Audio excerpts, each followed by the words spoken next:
أعوذ بالله من الشيطان الرجيم. بسم الله الرحمن الرحيم.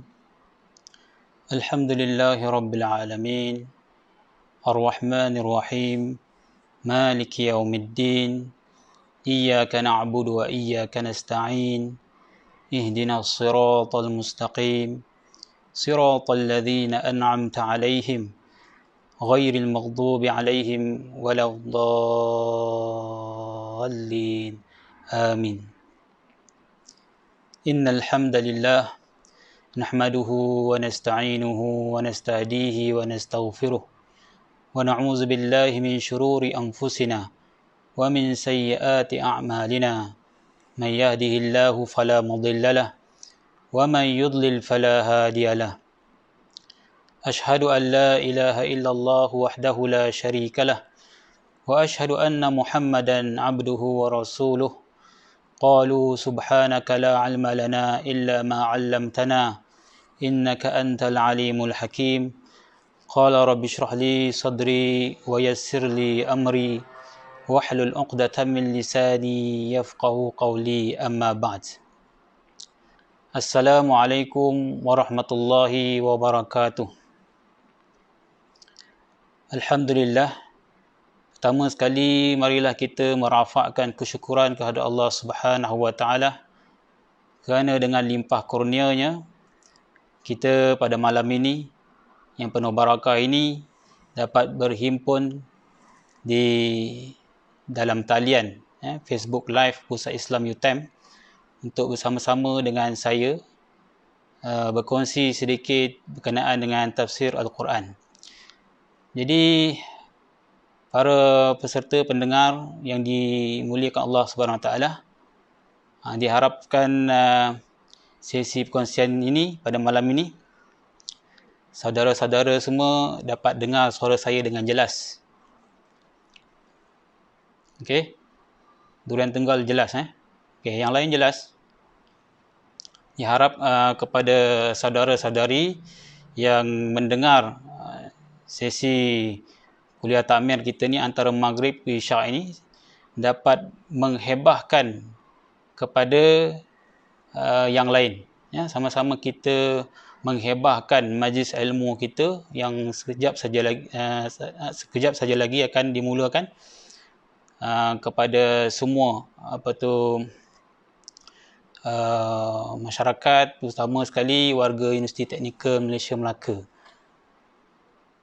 Jadi alhamdulillah, pada hari ini kita akan mulakan kuliah takmir daripada Masjid Saidina Abu Bakar UTM, yang mana diuruskan oleh Pusat Islam UTM, yang mana pada minggu lepas kita telah mulakan majlis bacaan Yasin dan doa selamat, dan minggu ini secara terus setiap hari kita akan membawa kuliah takmir pengisian di antara maghrib isyak pada tuan-tuan puan-puan yang tak dapat hadir ke masjid untuk solat berjemaah tapi masih lagi boleh mengikuti kuliah online yang dianjurkan oleh Pusat Islam UTM.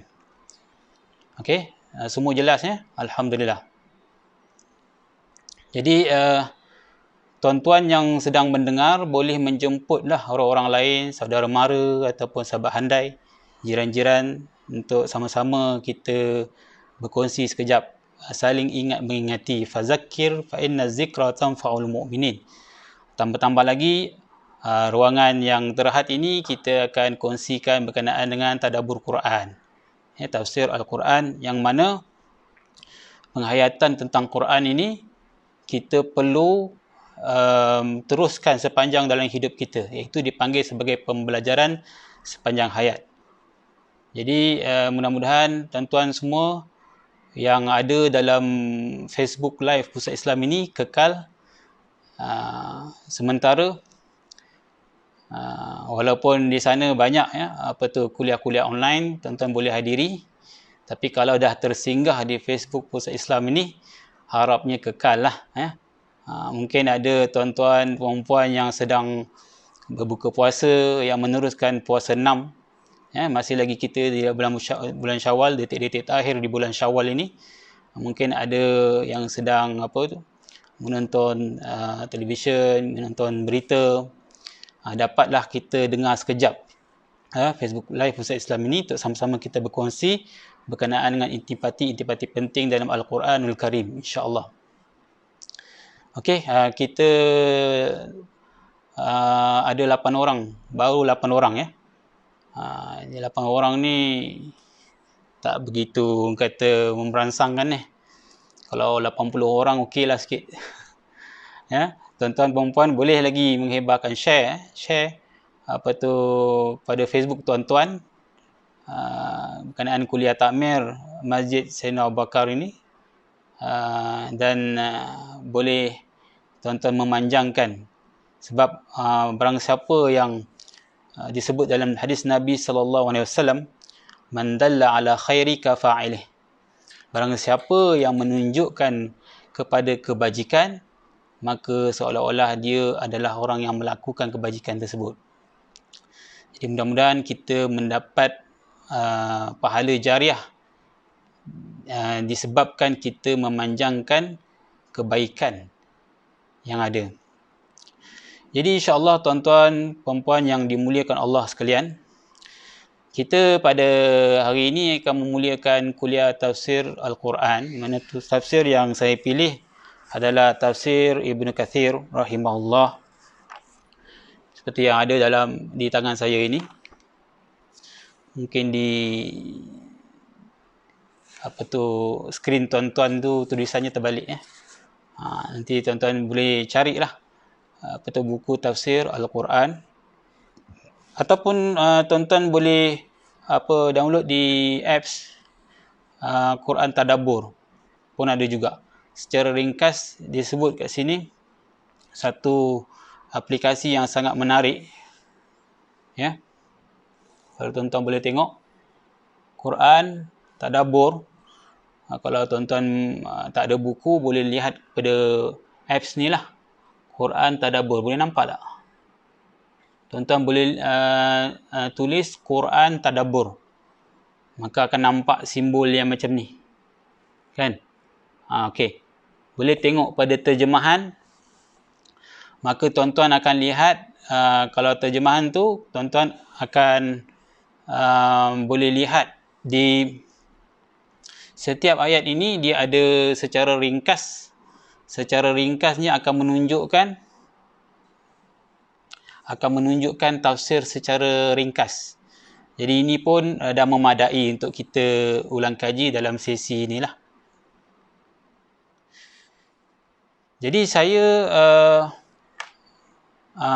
tidak berhasrat untuk memulakan secara mukadimah berkenaan tafsir Quran, mungkin secara ringkas. Sebab kuliah ini adalah kesinambungan daripada kuliah tafsir Al-Quran yang saya sampaikan di Masjid Sayyidina Abu Bakar UTM, yang mana kita telah sampai pada surah Al-Baqarah ya, surah Al-Baqarah ayat yang ke-8. Jadi mungkin secara ringkas kita akan sebutkan berkenaan dengan mukadimah iaitu surah Al-Baqarah ini dan apa-apa intipati yang penting dalam surah Al-Baqarah. Jadi diharap tuan-tuan puan-puan dapat memberikan sedikit perhatian berkenaan dengan kepentingan kita mempelajari ilmu tafsir Al-Quran.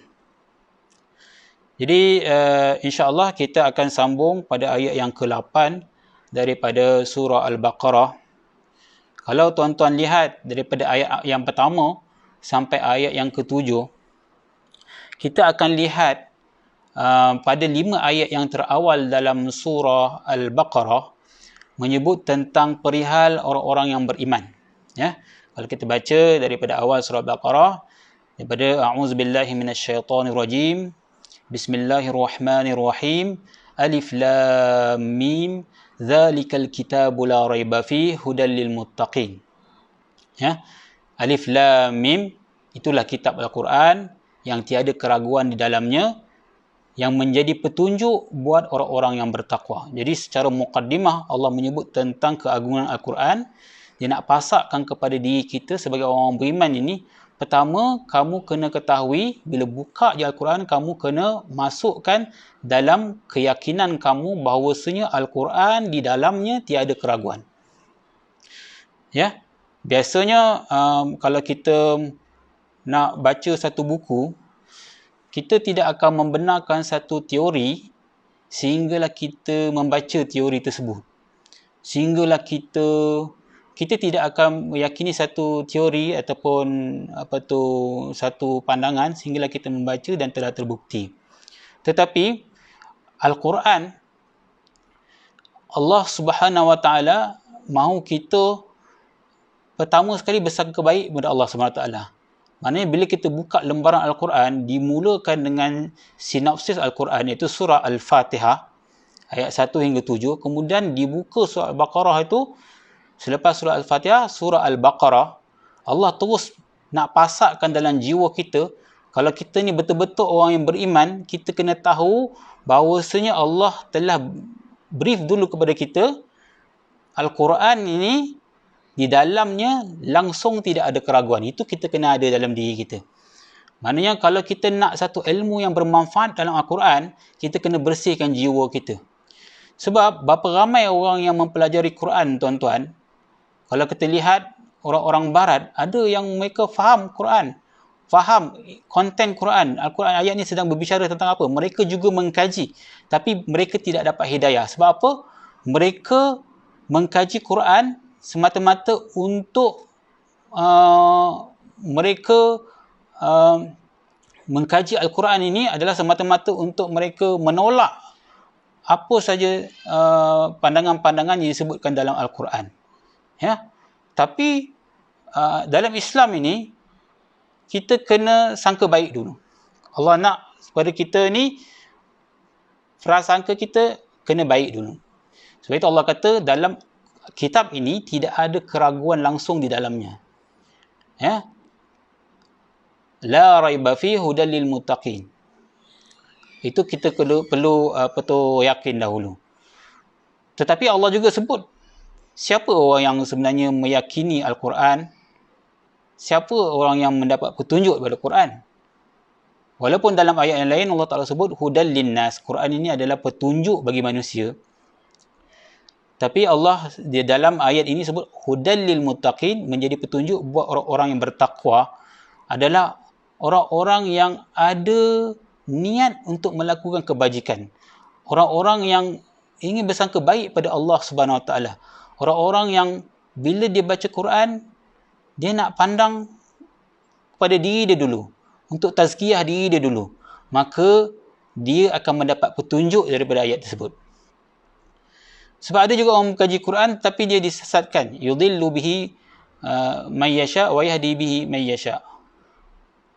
Yudillu bihi kathira wa yahdi bihi kathira, disebut. Daripada perumpamaan Al-Quran, tempat Al-Quran itu sendiri, ramai ada orang kaji tetapi dia tak dapat hidayah.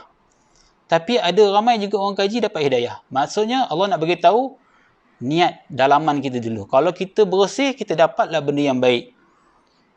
Tapi kalau hati kita tak bersih, maka kita akan nampak satu benda tu walaupun bersih pada hakikatnya, tapi bila kita telah mencerminkan sesuatu itu kotor, maka kita akan lihat semuanya kotor. Ya, macam orang pakai spek mata hitam, dia lihat semuanya gelap macam senja je. Walaupun dia jalan di siang hari, di tengah hari. Ya. Sebab dia pakai spek mata hitam. Begitu juga bila kita nak baca Quran, tadabbur Quran, kita kena sangka baik dengan Allah Subhanahu Wa Taala. Allah Subhanahu Wa Taala dahulu. Jadi ayat 1 hingga 5 Allah ceritakan tentang ciri-ciri orang beriman. 5 ayat terawal. Kenapa Allah mulakan dengan ciri-ciri orang beriman? Dia ada kaitan dengan surah Al-Fatihah. Sebelum ni kita baca. Sebab itu ada kesinambungan bainas suwar, di antara surah ke surah yang lain. 114 surah ni tidak disusunkan saja-saja, tapi dia ada keterkaitan, kesinambungan daripada surah ke surah yang lain. Jadi hujung surah Al-Fatihah kan kita minta hidayah. Ihdinas siratal mustaqim, siratal ladzina an'amta alaihim, ghairil maghdubi alaihim waladdallin. Ya Allah, bimbinglah aku di jalan yang lurus. Iaitu jalan yang lurus itu jalan yang engkau beri nikmat kepada mereka, iaitu jalan para nabi, para siddiqin, orang-orang mati syahid dan para solihin, seperti mana disebut dalam surah An-Nisa, iaitu antara tafsir Quran dengan ayat Quran yang lain. Jadi disebabkan susunan golongan ini, pertama dimulakan dengan golongan orang beriman, maka penafsiran yang pada awal surah Baqarah dimulakan ceritakan tentang ahwalul mukminin, iaitu keadaan orang-orang beriman itu macam mana. Jadi surah Fatihah kita hanya tahu secara umum, kita minta hidayah kepada Allah Ta'ala, tunjukkan kami jalan yang lurus. Jalan itu jalan yang engkau telah redha, jalan yang telah engkau beri nikmat, yang telah Allah cop lulus masuk syurga. An'amta kita sebut. Kita tak sebut yun'im, tapi kita sebut an'amta, jalan yang telah engkau beri nikmat, telah engkau redha. Jalan para nabi, para sahabat, itu jalannya. Maka kita nakkan jalan tu, kita kena tengok contoh-contoh orang-orang beriman yang berakhlak dengan akhlak yang membawa mereka ke syurga Allah SWT. Macam mana kita nak tahu? Maka kita kena rujuk juga surah selepasnya itu. So, ayat yang pertama, fi awail suratil Baqarah, ayat-ayat terawal dalam surah Al-Baqarah menceritakan tentang perihal orang beriman, ayat 1 hingga 5. Iaitu apa? Allazina yu'minuna bil ghaibi wa yuqimuna as-salah wa mimma razaqnahum yunfiqun. Allazina yu'minuna bil ghaib, iaitu orang-orang yang beriman pada perkara ghaib. Orang-orang yang beriman kepada perkara ghaib, kemudian orang yang mendirikan solat, kemudian orang yang daripada wa mimma razaqnahum, dan daripada apa yang kami rezekikan kepada mereka, mereka infakkan sedikit. Jadi Allah bagikan daripada satu ayat tu 3 perkara menjadikan sifat orang bertakwa. Pertama, amal qulub, al-qalb, amalan hati, iaitu kena beriman pada benda yang kita tak nampak. Yang ini paling payah kita nak buat. Sebab manusia ni dia akan memusuhi apa yang dia tak nampak. Jadi ini perkara yang tidak dapat tidak, kita kena iman kepada benda ghaib, benda yang kita tak nampak. Bila kita dah sampai peringkat iman pada benda yang kita tak nampak, maka yang lain-lain tu akan jadi mudah. Sebab tu iman ni penting, tuan-tuan. Jangan kita rasa lekeh tentang iman berkenaan dengan akidah. Sebab banyak benda dalam Islam ni kita tak nampak, tapi kita beriman. Beriman pada Allah, Allah tak nampak. Beriman pada syurga, beriman pada neraka, dosa, pahala. Yang ini kalau kita boleh betul-betul beriman, percaya betul-betul benda ghaib, maka yang lain akan mudah. Yang lain akan mudah.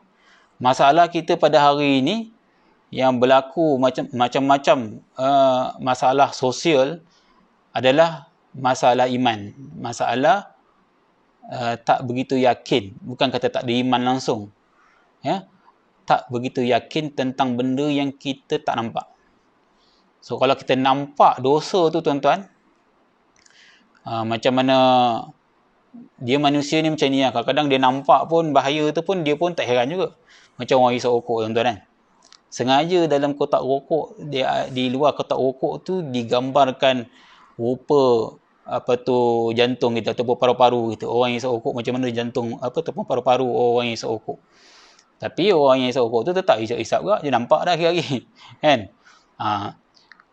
Dia sepatutnya kita ni bila nampak satu bahaya, kita akan hindarkan diri pada bahaya.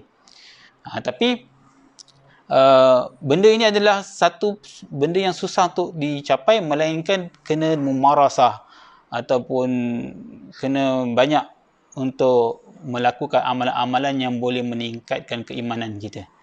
Ya. Jadi allazina yu'minuna bil ghaib, beriman pada benda yang tak nampak, seperti mana kita sebut beriman pada rukun-rukun iman yang 6 itu, maka kita kena la budda, tidak dapat tidak, untuk menuntut ilmu. Banyakkan menuntut ilmu untuk meningkatkan keimanan kita. Jadi kita kena ada satu jadual untuk meningkatkan pengetahuan kita berkenaan dengan keimanan pada Allah Subhanahu Wa Taala. Mesti ada. Meningkatkan ilmu akidah kita, meningkatkan keimanan kita, kena ada setiap hari. Atau amalan-amalan zikrullah, amalan-amalan sembahyang malam, amalan-amalan zikir pagi dan petang. Ini semuanya boleh meningkatkan keimanan kita, sangka baik kita kepada Allah Subhanahu Wa Taala. Kemudian wa yuqimuna solat, dan mendirikan solat. Dirikan solat benda penting. Sebab solat adalah amalan yang pertama yang akan dihisab pada hari kiamat. Inna awwalu ma yuhasabun nasa yaumal qiyamati as-salah. Perkara yang pertama yang akan ditanya apabila seorang itu melangkah kaki ke alam akhirat itu adalah solat dia. Kalau sempurna, maka akan ditulis sempurna. Kalau kurang, maka akan dilihat kepada nafilah dia ataupun dia punya amalan-amalan sunat dia. Maka amalan-amalan sunat, solat-solat sunat kita menampung pada solat-solat yang wajib. Jadi kita buatlah amalan banyak mana sekalipun, sedekah apa semua, dia ada kelebihan dia masing-masing. Tapi yang pertama, kunci yang akan ditanya adalah solat. So kalau solat tak settle, yang lain susah untuk kita lepas. Sebab itu Allah sebut tentang ibadah, yang pertama sekali ibadah. Selepas hati kita bersih, hati kita settle, hati kita sangka baik pada Allah Ta'ala, maka kita kena menegakkan syariat Allah, syariat yang paling utama untuk kita tegakkan, mendirikan solat. So, dalam kita mendirikan solat ni, dia macam-macam lah fadilat, antaranya solat sendiri, solat berjamaah. Dalam situasi kita sekarang ni, kita ikut arahan pemerintah lah. Walaupun saya percaya di luar sana ramai yang semangat untuk pergi ke masjid, yang rindu untuk pergi ke masjid.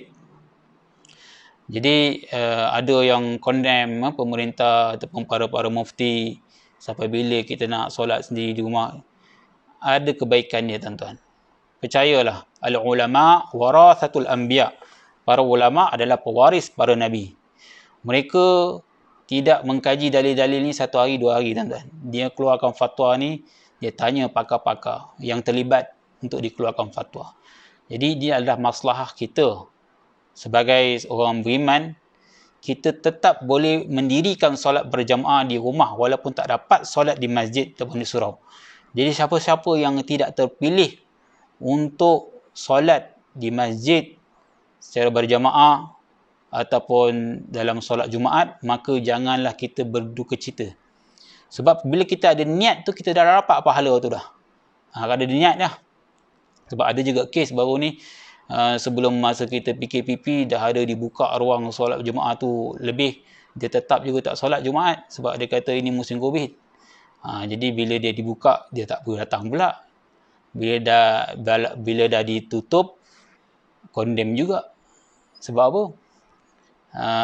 Apa saja semua benda, kita ni, manusia ni suka condemn orang. Semua tak setuju. Jadi kita sangat baik pada pihak pemerintah kita, para ulama kita, asatizah kita yang berjuang. Ini juga barisan hadapan yang mengeluarkan fatwa untuk menyelamatkan nyawa kita. Sebab dalam maqasid syariah ni, tuan-tuan, menjaga nyawa tu ada kala perlu didahulukan daripada menjaga agama. Jangan tuan-tuan selewengkan kata-kata saya ni. Sebab memang berlaku. Ada sahabat Nabi SAW yang sanggup mengeluarkan kata-kata kufur semata-mata nak menjaga iman dalam hati. Semata-mata supaya tidak mudarat nyawa dia. Ada. Dan Nabi SAW tidak pernah menghukum. Ini zaman-zaman di awal di Mekah tu. Zaman Makkiyah tu ada. Walaupun tidak dinafikan. Ada sahabat-sahabat yang sanggup mati dan tidak sanggup mengucapkan kalimah kufur. Tapi ini dibenarkan dalam Islam. Terutama sekali benda-benda yang melibatkan bukan saja ancaman kepada individu, tapi ancaman kepada mujtama', kepada masyarakat. Kalau benda tu mudarat hanya pada kita tu tak apalah, kita yang pilih kita nak mati ke tak. Tapi masalahnya bila kita pergi ke masjid, kita akan mudarat ke orang lain. Jadi bila mudaratkan itu berbentuk sosial, berbentuk komuniti, maka kita wajib untuk mengikut pandangan pemerintah kita. Ya, pasti ada kebaikannya lah daripada hikmah Allah Ta'ala berikan kita ujian penyakit berjangkit ini. Mudah-mudahan kita insaf dan muhasabah diri kita untuk memperbaiki amalan-amalan kita. Jadi itu yang pertama sekali Allah sebut ciri-ciri orang yang bertakwa. Selepas Allah sebut orang-orang yang mendirikan solat, kemudian wa mimma razaqnahum yunfikun, dan mereka menginfakkan harta mereka daripada apa yang Allah Ta'ala infakkan, mereka menafkahkan, mereka infakkan. Tengok cantik sini tuan-tuan. Allah menggabung jalinkan ibadah ritual dan ibadah sosial.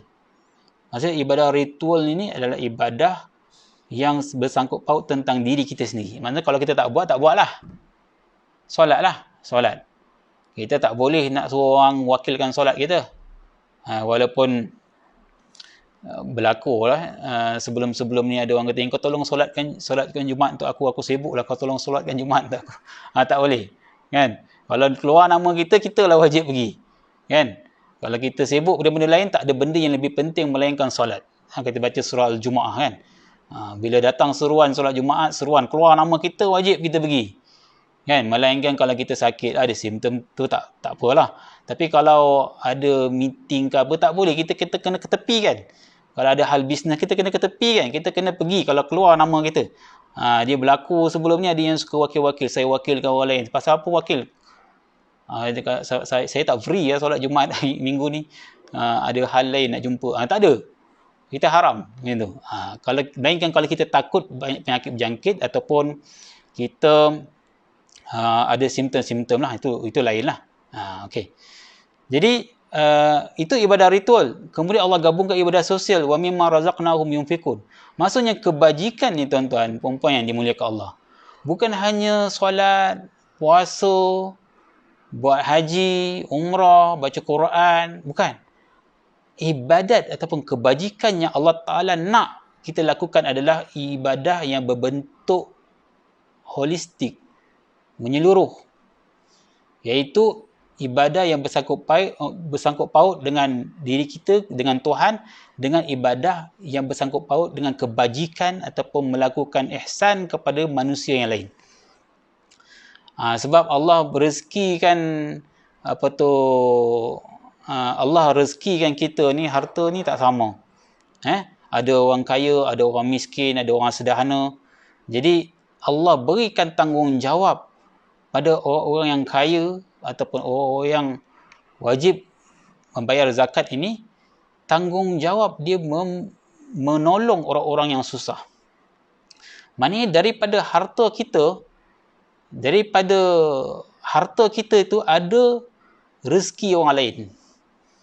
Baru-baru ni kecoh di media sosial, orang mengkritik penjawab awam. Saya ni menjawab bukan bagi pihak penjawab awam, walaupun saya ni penjawab awam. Tapi saya baca-baca jugalah, ada WhatsApp yang isu-isu semasa baru ni. Ada segelintir lah, tak semualah, yang merasa cemburu penjawab awam ni tidak dipotong gaji mereka, tapi maknanya tak perlu bagi dia bonus apa semua. Saya katakan, saya ada baca satu mesej satu orang pemuda ni, dia penjawab awam, tapi dia kata dia ni peniaga yang banyak orang membeli barang-barang yang dia jual, makanan adalah daripada penjawab awam. Maksudnya daripada rezeki orang lain yang kita nampak dia dapat, tak ditolak gaji dia apa semua tu, dia boleh berbelanja, dan dia berbelanja pun dia beli barang kita, orang yang mungkin tak kerja kerajaan, kerja sendiri, maka dia meningkatkan ekonomi. Kalau orang tak ada duit, macam mana dia nak beli barang kita, kan? Kalau ada orang yang, contohnya, penjawat awam lah, kalau dah ditolak gaji dia, kan, ataupun ditolak allowance dia apa semua, dia akan berkira-kira untuk berbelanja. Kalau biasanya dia sukakan burger contohnya, dia nak beli burger. Tapi bila pendapatan dia sikit, dia tak akan beli burger, tuan-tuan. Kemungkinan dia akan buat burger sendiri. Dia akan beli roti, dia akan buat sendiri. Dia tak akan beli burger. Tapi bila gaji dia tak ditolak, dia akan terus beli. Mana siapa yang akan dapat keuntungan daripada rezeki ni? Maka kita juga. Jadi kita jangan cemburu dengan rezeki orang lain. Tak pasal-pasal kita cemburu dengan rezeki orang lain. Setiap orang ada rezekinya. Semut dicelah batu pun ada rezeki dia. Sebab itu Allah letakkan tanggungjawab ni. Dia bukannya pasal isu je. Bukan isu COVID-19 ke apa ke. Dia perintah ini valid sampai hari kiamat. Maksudnya, selagi kamu ada harta, kamu kena menjalankan tanggungjawab sosial. Membantu orang yang susah. Ada rezeki orang lain daripada kita punya pendapatan. 25% zakat. Kita perlu keluar. Wajib keluarkan. Ataupun Allah sebut sini dalam lafaz yang umum, kita boleh memberi sedekah. Tanggungjawab sosial. Maka apabila kita banyak bersedekah, Allah sebutkan dalam ayat-ayat yang lain, la in syakartum la azidannakum. Kalau kamu bersyukur, pandai bersyukur, syukur ni ada dua, syukur kita sebut, dan satu lagi syukur kita menunjukkan nikmat, kita membuat apa-apa yang Allah Ta'ala suruh sebagai tanda syukur. Seperti orang buat kesyukuran, dia buat makan-makan, dia beri belanja orang, maka la azidannakum, aku akan tambah. Ini kita perlu yakin. Sebab tu awal-awal tadi Allah sebut dah, allazina yu'minuna bil ghaib. Kita kena perhati betul-betul ayat ni. Jangan kita, kadang-kadang orang baca Quran ni semangat untuk khatam dia, tapi dia tak baca sikit-sikit tadabbur daripada ayat Quran. Allah sengaja memulakan allazina yu'minuna bil ghaib supaya kita ni kena yakin. Kata ulama-ulama sufi, serendah-rendah zuhud adalah kita meyakini apa yang datang daripada Allah lebih baik daripada apa yang datang daripada manusia. Boleh tak kita buat macam tu? Saya challenge diri saya lah dengan tuan-tuan sendiri. Saya challenge diri saya sendiri. Kadang-kadang, bukan kata kadang-kadang, selalu kita lebih yakin pada orang daripada apa yang Allah janjikan. Betul tak, tuan-tuan? Sangat betul, tuan-tuan. Betul. Kita lebih, walaupun kita tahu manusia ni memang selalu memungkiri janji, tapi kita lebih percaya dia daripada Allah.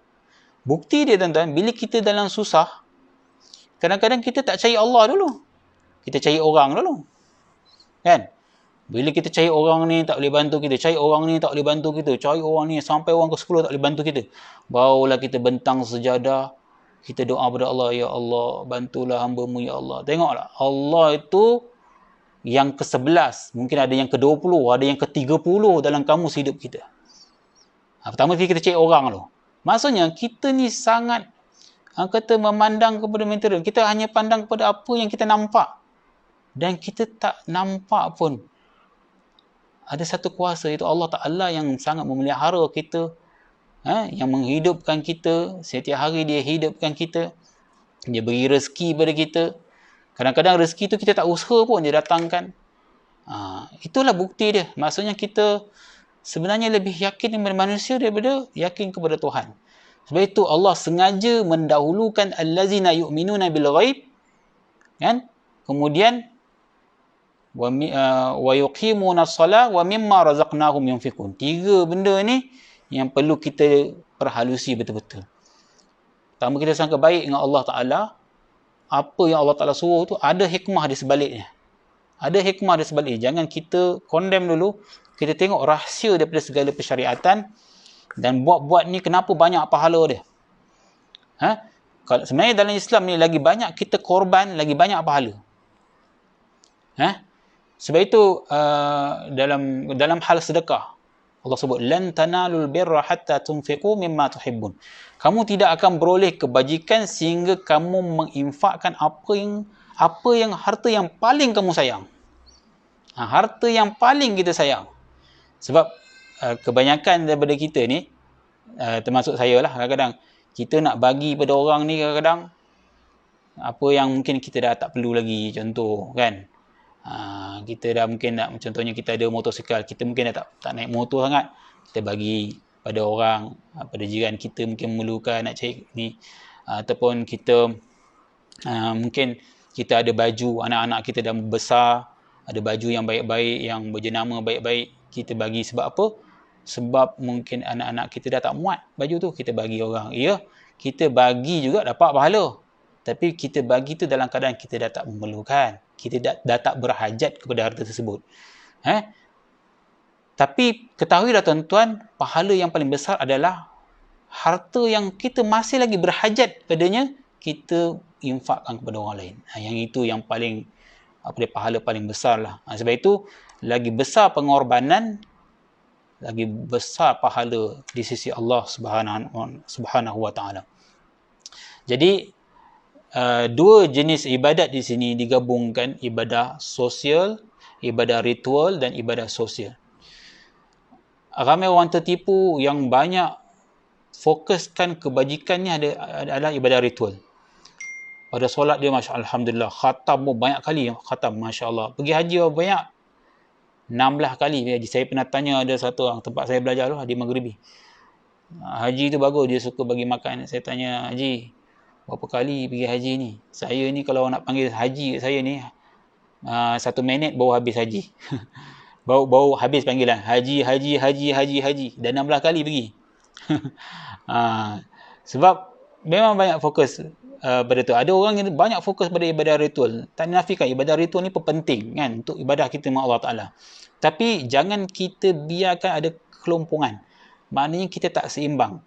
Kalau ibadah pada Allah, kita alhamdulillah, tapi kalau ada orang yang memerlukan di kalangan kita, seperti anak saudara kita ataupun jiran tetangga kita kelaparan. Baru ni ada mesej yang berantai, ramai orang sampaikan, bagus. Siapa di kalangan jiran-jiran yang memerlukan beras, memerlukan apa-apa, makanan kurang, sila WhatsApp saya apa semua. Tapi jangan copy paste sajalah, memang kena buat betul. Bila orang mesej memang kena bagi bantuan, jangan letak je kat Facebook tu, ada tanggungjawab tu. Maknanya itu baguslah. Kita peka kepada kejiranan kita, peka kepada masyarakat kita. Kalau ada yang susah, kita boleh bantu. Walaupun dengan membeli 1 tin susu, walaupun dengan membeli 1 kilo beras, itu pun dah kira bantu. Maknanya menyediakan satu hidangan yang boleh mengenyangkan saudara kita ataupun jiran kita. Kita boleh bantu orang sekadar kemampuan kita. Yang penting ada usaha untuk membantu. Jangan kita hanya menumpu kepada ibadah ritual. Bab solat kita bagus, bab puasa bagus, puasa 6 pun settle alhamdulillah awal. Tapi bila orang minta bantuan, bukan main kedekut lagi. Yang ini tak balance, tuan-tuan. Dia kena ada balance. Sebab itu Allah sebut, orang bertakwa dia kena balance dua-dua. Orang-orang sahabat yang terawal, mereka itu Allah uji bukan saja akidah mereka, iman mereka, tapi harta mereka. Ramai, tidak sikit juga sahabat-sahabat yang pada mulanya mereka kaya raya tetapi jatuh miskin. Apa kedana? Kerana semata-mata nak menyahut seruan hijrah Nabi SAW. Ramai sahabat-sahabat yang macam tu, tuan-tuan. Seperti Mus'ab bin Umair, seperti Suhaib Ar-Rumi, sahabat-sahabat yang kaya-kaya ni, tuan-tuan. Bahkan diriwayatkan seorang sahabat yang bernama Mus'ab bin Umair ni, dia memang kaya sungguh. Kaya sungguh sampai dia ada minyak wangi yang tidak dimiliki oleh orang lain. Kalau dia lalu satu lorong tu, orang baru dia kata ini memang Mus'ab baru lalu. Punya kaya dia, tuan-tuan. Tapi bila dia masuk Islam, nak ikut hijrah Nabi SAW, mak bapak dia ambil semua harta dia. Ambil semua harta dia dan dia pun dibuang daripada keluarga dia. Dan yang paling menyedihkan, saat dia nak meninggal dunia di Madinah, sahabat-sahabat menangis kerana mengenangkan Mus'ab ni memang betul mewah di Makkah.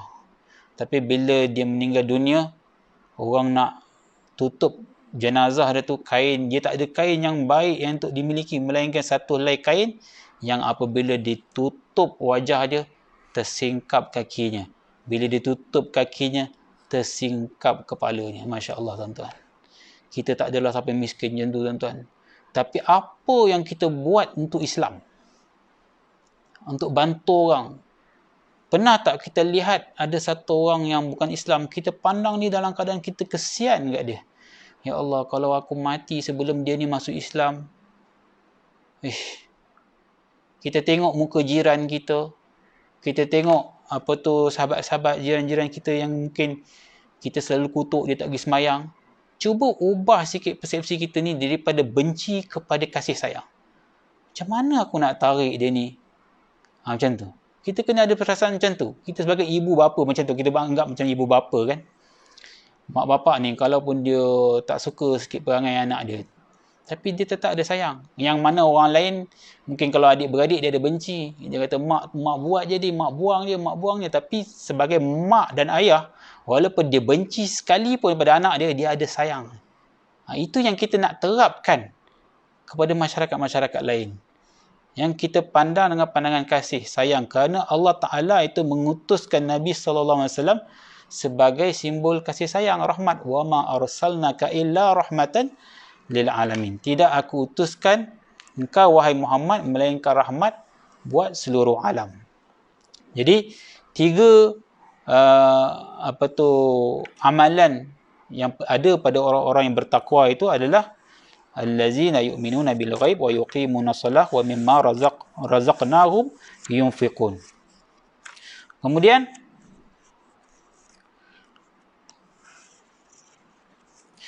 ayat yang keempat, Allah Ta'ala sebut wallazina yu'minuna bima unzila ilaika wa ma unzila min qablik wa bil akhirati hum yuqinun.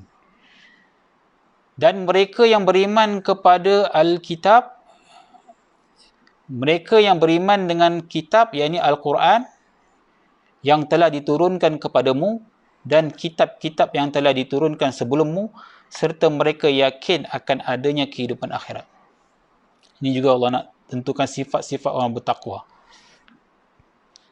Orang yang beriman tentang kandungan Al-Quran. Bukan saja Al-Quran, tapi beriman dengan kitab-kitab terdahulu. Masalah kitab-kitab terdahulu ni banyak yang telah diubah suai. Tapi kita perlu yakin, kita belajar ilmu akidah, kitab-kitab yang diturunkan daripada Nabi-Nabi ni ada kan, kitab Al-Quran, kitab Zabur, kitab Taurat, kitab Injil ni ada. Ini kitab wahyu daripada Allah. Kita kena beriman. Cuma dia punya isi kandungannya lah. Isi kandungan dia tu, kalau dia berbetul dengan Quran, ni ulama ajar kaedah. Kalau dia betul dengan Quran, maka kita benarkan.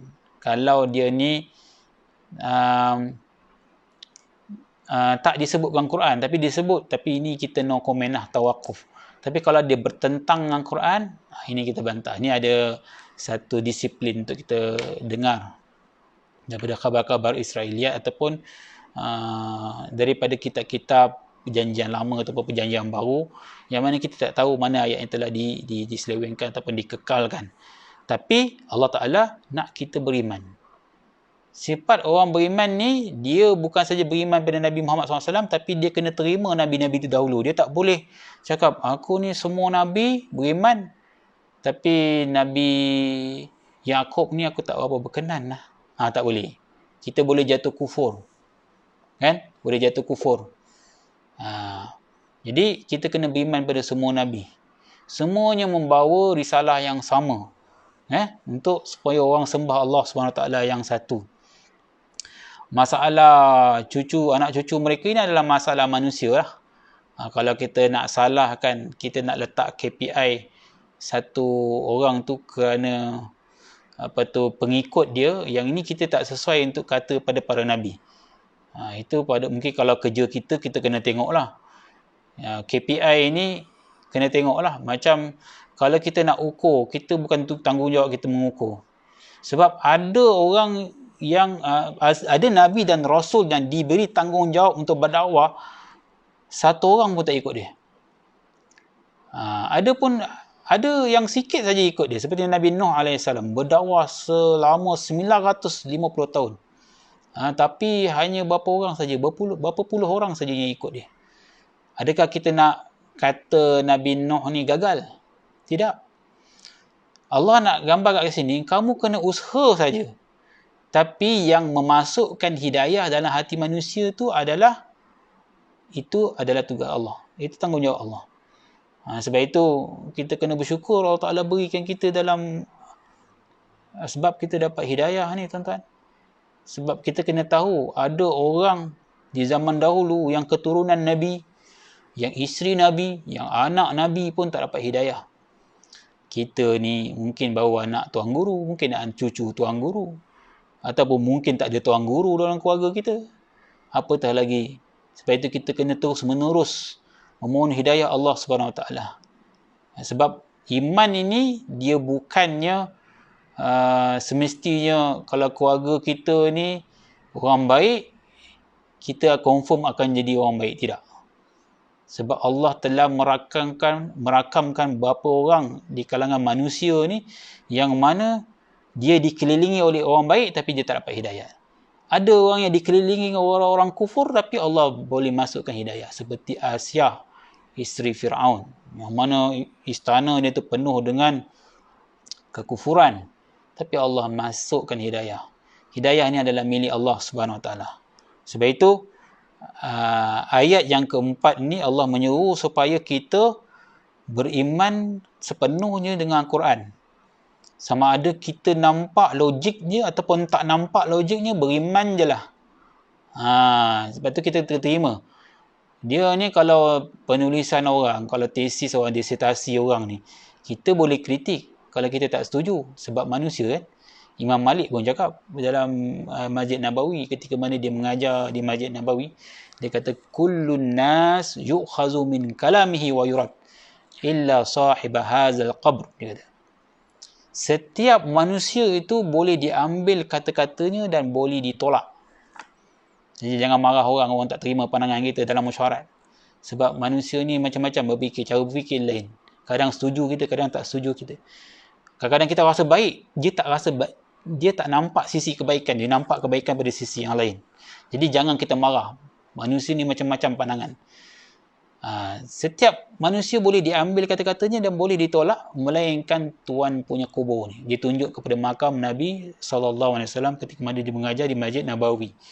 Maknanya bila datang hadis daripada Nabi itu sahih, sahih ni maksudnya hadis yang boleh diterima lah.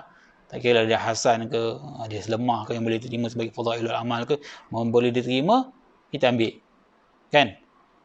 Tapi kalau yang tak boleh diterima ataupun palsu, kita tak ambil lah. Maknanya Nabi saja yang mutlak lah. Ataupun dan Al-Quran Karim, kalau dia tak nampak lagi logik, kita tak nampak lagi logik dia tu, kita wajib terima. Macam mana golongan-golongan awal yang mana kita baca dalam surah Al-Baqarah ayat 2 ayat terakhir surah Al-Baqarah. Itu antara ayat ruqyah ayat tu. Ayat yang ada power dia. Maknanya kalau kita baca tu insya-Allah jadi banyak kelebihan dia tu. Amanar Rasul. Antaranya disebut sami'na wa ata'na ghufranaka rabbana. Golongan yang beriman betul ni, dia dengar je terus wa ata'na. Sami'na wa ata'na. Kami dengar dan kami taat. Kalau kita ni kadang-kadang kalau nak dengar, kita nak kena buat kajian dulu. Betul ke tak ni? Betul ke tak ni? Dalam masalah wahyu, kita boleh buat kajian.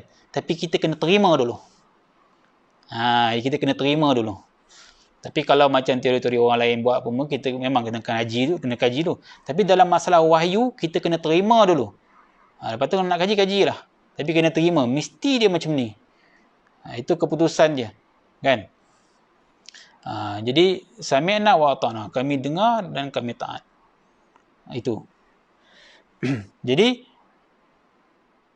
wa bil akhirati hum yuqinun, dan pada urusan akhirat mereka sangat yakin. Yang ini juga disebutkan tentang urusan ghaib. Tadi disebut allazina yu'minuna bil ghaib. Yang ini disebut lagi. Allah sebut lagi tentang benda berghaib, menunjukkan hal benda gaib yang akan datang, lagi benda yang lebih besar daripada kehidupan kita di dunia. Yang kita rasa hidup kat dunia ni sangat penting ni rasa nak mengamuk lama, tak boleh keluar rumah ni. Apalah sangat kehidupan dunia ni kalau kita nampak pada dimensi akhirat. Ni kita kena tahu. Sebab kehidupan fasa dia akan datang ni, dia lebih luas daripada dekat dunia ni. Sangat luas. Sebab tu kalau orang beriman, kalau dia ada kematian, orang yang disayangi, ya, kita boleh bersedih. Nabi SAW juga bersedih. Tapi agama kita larang kita ni meratap, koyak baju buat macam orang jahiliah dulu. Sebab apa? Orang beriman dia patut, dia sangat yakin dia akan berjumpa juga di hari kiamat nanti. Dia akan berjumpa orang yang dia sayang, dia akan jumpa balik. Maknanya kehidupan ni bukan kat sini saja. Jadi jangan kita berfikir macam cara berfikir orang kafir, seolah-olah inilah hidupnya selama-lamanya. Jadi kita boleh bersedih tapi jangan melampau. Jangan sampai tak boleh terima.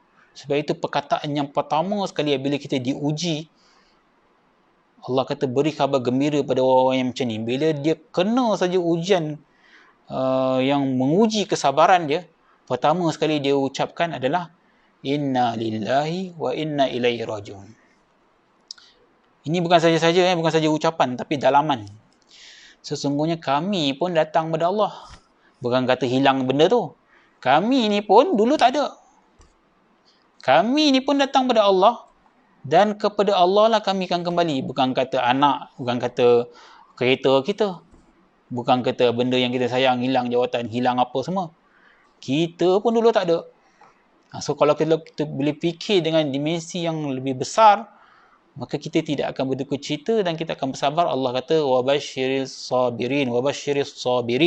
Berilah kabar gembira buat orang-orang yang sabar. Ada satu orang wanita pada zaman Nabi SAW yang telah kematian. Tak ingat suami ke anak dia. Kemudian dia menangis kat kubur. Menangis tu teriak betul lah. Kemudian Nabi SAW pun beri nasihat pada dia, hendaklah kamu sabar. Tiba-tiba dia templak Nabi kan. Dia kata apa? Kau memanglah tak diuji macam ni. Senanglah cakap sabar-sabar ni. Ni ujian buat orang yang cuba memujuk orang untuk sabar. Kadang-kadang kita heran juga, kadang orang yang pujuk orang suruh sabar, bila dia ni diherdik, dia pula jadi tak sabar. Aku nasihat kau baik-baik, dia pula maki amun, jangan pula macam tu kan. Sebab apa? Kalau kita yang tunjukkan kesabaran daripada dia, kita pun patut kena sabarlah. Kita tak tahu apa ujian reflect orang ni. Kadang-kadang orang dia terima, ada orang dia templak kita balik, engkau sedap lah cakap sabar, engkau tak kena. Jadi kita kena sabar pula kita tu. Sebab kita dah suruh dia sabar, kita kena sabar pula.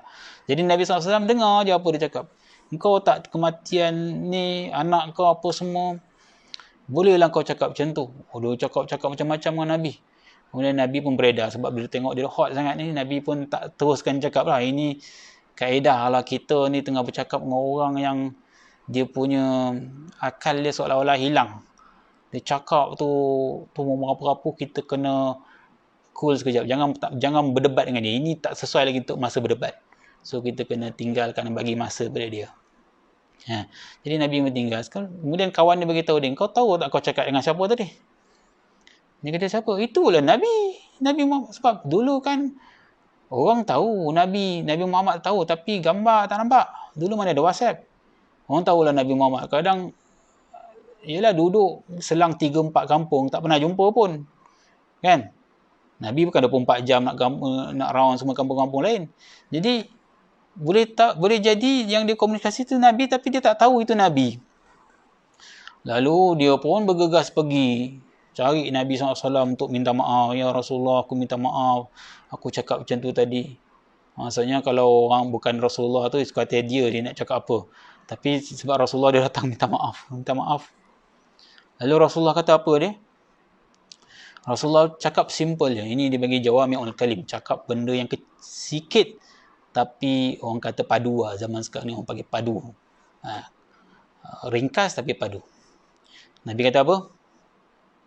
Sesungguhnya sabar itu adalah fi sadmatil ula. Sesungguhnya sabar, yang hakikat kesabaran sebenarnya adalah pada hentakan yang pertama. Sadmatil ula. Maknanya saat yang pertama sekali kita dengar khabar, tentang ujian itu, apa refleks kita? Kalau kita boleh sabar, itulah maksud sabar. Bukan maksudnya dah reda seminggu, 2 minggu, baru kita boleh terima. Yang itu bukan sabar. Itu sabar kat sabi sabar dan ambil masa dulu lah. Tapi hakikat kesabaran adalah apabila kita diuji. Contohnya kita tengah buat interaksi satu orang, tiba-tiba orang maki gitu. Terkejut kita kan? Kalau ikutkan kita hilang sabar, habis kita bagikan dia. Tapi hakikat kesabaran adalah pada ujian yang pertama yang kita kena tu. Kalau kita diterima berita, na'udzubillah, kalau berita-berita yang mengejutkan, adakah kita mampu mengucapkan inna lillahi wa inna ilaihi rajiun? Itu belum tentu, tuan-tuan. Kadang-kadang kita ni cakap orang. Kalau kita dengar orang musibah, kita hantar inna lillahi wa inna ilaihi rajiun. Itu baguslah. Tapi kalau kita yang kena, belum tentu kita akan cakap tu dulu. Sebab itu, kita tengok orang yang diuji ni, kena tengok-tengok juga kan. Kita kena bagi dia satu pujukan ataupun kata-kata yang baik yang boleh menenangkan hati dia. Jangan mendesak sangat. Sebab itu penting. Sebab itu urusan akhirat ni sangat luas, tuan-tuan. Nabi ingatkan tentang urusan akhirat ni banyak pada kita. Nabi kata al-kayyisu man dana nafsahu wa amila lima ba'dal maut. Orang yang bijak ni adalah orang yang sentiasa mempersiapkan dirinya tentang apa yang datang selepas dia mati. Dia bersiap. Hari ni orang bersiap, orang kata apa, panic buying, membeli belah secara panik. Ingat nanti bekalan makanan habis, semua duk pulun habis. Tolak troli, beli barang habis semua. Takut semua habis. Last pasar raya tu pun habis beras cepat. Dah susah. Lepas tu orang bersesak tu pun satu hal juga. Kan? Kita ni sentiasa kadang-kadang bila dengar berita tak ada nak cool, panik, semua panik ni. Sepatutnya kita lebih kena panik bila kita nak mati ni, kita kena tahu ni. Tak tahu. Ini fasa Allah boleh datangkan kematian bila-bila masa. Bukan kita minta ni, tuan-tuan.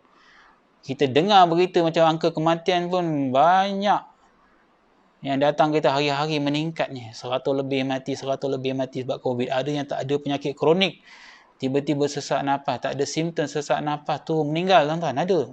Banyak kes macam tu. Sepatut yang benda ni kita panik ni, tuan-tuan. Bila kita panik, apa yang kita kena buat? Kita bukan kata panik ni kita nak, sebab bila dia garis pemisah dia sangat halus ni. Bila kita mati, kita masuk ke alam lain.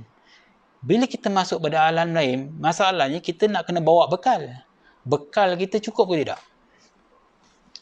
Itu hakikat dia. Sebab anak bini kita takkan teman kita selama-lamanya. Dia sekarang ni teman kita. Kan? Kita hidup 20 tahun, 30 tahun, dia teman kita. Kita dah masuk dalam kubur, paling lama pun 2-3 jam dia teman kita, lepas tu dia balik. Dia tak ada duduk situ dah. Yang teman kita kat situ adalah amalan kita, solat kita, sedekah kita, zikir kita, Quran kita, buat baik pada ibu bapa. Yang itu adalah yang menemani kita dalam kubur.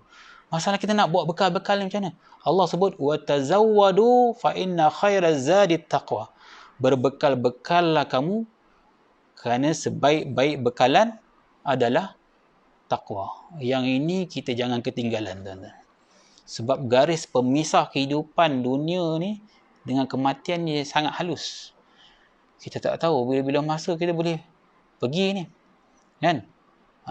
Jadi ini ini yang lebih patut kita panik lah. Lebih patut kita panik daripada kita panik dalam hal-hal dunia ni. Macam mana kita nak tingkatkan amalan kita? Macam mana kita nak tingkatkan sangka baik kita dengan Allah SWT. Ini patut kita fokuskan dalam kehidupan kita. Jangan kita asyik fikir pada dunia saja, tetapi hal-hal yang boleh meningkatkan keimanan kita kecundang. Seperti mana disebutkan dalam surah Rum, ya'lamuna zahiran minal hayatid dunya wa hum 'anil akhirati hum ghafilun. Orang yang leka ni, cakap saja hal dunia, semua dia tahu. Dia boleh apa usaha, kalau benda tentang hal dunia, baguslah. Orang macam ni pun bagus. Kita cakap je bidang apa, semua dia pandai. Tapi masalahnya, tentang hal akhirat, dia leka, lalai. Saya jumpa orang macam ni, tuan. Kita cakap borak je hal apa, semua dia pandai. Hal nak servis kereta pandai, hal nak bertukang pandai, semua pandai. Masya Allah, dia punya ilmu dia tu, Masya Allah, ini memang sangat-sangat dipuji. Tapi masalahnya, tuan-tuan, bila kita musafir dengan dia, kita baru kita tahu dia ni tak solat, tentang hukum hak agama pun tak tahu. Jadi dia boleh kejar kepakaran lain, tapi hal agama dia ambil ringan. Yang ini kita tak mahu. Lepas tu kata Imam Hasan al-Basri, orang yang pakar dalam kehidupan dunia, ada orang yang pakar dalam menentukan nilai emas. Dengan hanya dia ketuk emas, dia dah tahu berapa nilai emas tu. Tapi masalahnya solat dia tak betul. Yang ini yang tak balance kehidupan kita ni. Sebab kita nampak dunia je. Sebab kita bila kita dah mati, kita duduk di alam barzakh tu lama. Alam akhirat tu lama, tuan. Orang yang mati 500 tahun dahulu, dia hidup dia 70 tahun dia kat dunia. Sekali dah 430 tahun kat dalam kubur. Yang macam, siapa teman dia? Yang itu kita nak kena betul. Sebab itu Allah sebut hal-hal ghaib ni banyak. Nak tekan kat kita supaya kita fokus. Tadi dia sebut allazina yu'minuna bil ghaib. Yang ni dia sebut lagi wa bil akhirati hum yuqinun. Sangat orang bertakwa ni dia sangat-sangat yakin tentang akhirat. Dia bukan yakin Melayu ni lah. Yakin Melayu ni yakin ya betul ada akhirat. Bukan sekadar sebut ada je. Tapi kita takut ni. Tak ada persiapan. Kita persiapkan amalan kita kat dunia ni. Sebab kita takut nanti kita bila-bila kita mati, kita dah ada teman kita. Amalan-amalan soleh yang boleh membantu kita, yang menjawab soalan di alam kubur, ataupun yang boleh Allah Ta'ala memudahkan jalan-jalan kita di akhirat kelak. Itulah Allah sebut ulaika, ayat yang kelima Allah Ta'ala sebut ulaika ala hudam min rabbihim wa ulaika humul muflihun. Orang yang buat 5 benda ni, iaitu orang yang beriman pada benda ghaib, orang yang mendirikan salat, orang yang infakkan harta di jalan Allah, sedikit daripada harta dia, orang yang beriman terhadap Al-Quran dan kitab-kitab yang lain, dan orang yang meyakini hari kiamat. 5 benda ni Allah Ta'ala sebut orang-orang bertakwa, ulaika ala hudam min rabbihim. Mereka lah yang bila dia dah biaya buat benda ni, ala hudam min rabbihim, dia berada di atas petunjuk. Dia berada di atas petunjuk, bukan kata bawah lagi, tapi atas petunjuk. Maksudnya dia ditatang dengan petunjuk, dinaungi dengan petunjuk Allah Subhanahu Wa Taala.